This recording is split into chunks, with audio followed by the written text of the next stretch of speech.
Bien, chers amis, préparez votre popcorn car le dernier drame géopolitique s'intensifie. Vladimir Poutine a riposté à Emmanuel Macron, et il le fait avec une touche historique.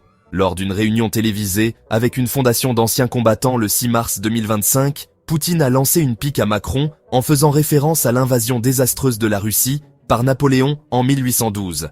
Poutine a suggéré que certains dirigeants, comme Macron, ont encore des ambitions napoléoniennes, malgré le résultat historique. Mais Poutine n'était pas le seul à lancer des piques. Le ministre russe des Affaires étrangères, Sergueï Lavrov, est intervenu pour faire monter la tension d'un cran.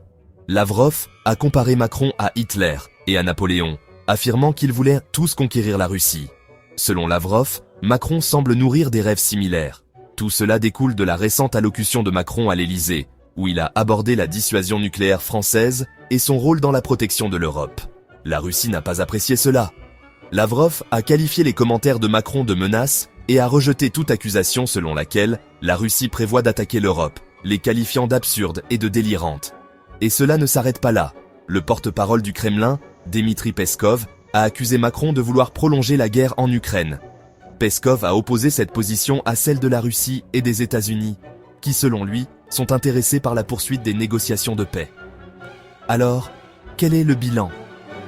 Le jeu d'échecs géopolitique est plus intense que jamais. Poutine et Macron effectuant chacun des mouvements et des contre-mouvements audacieux.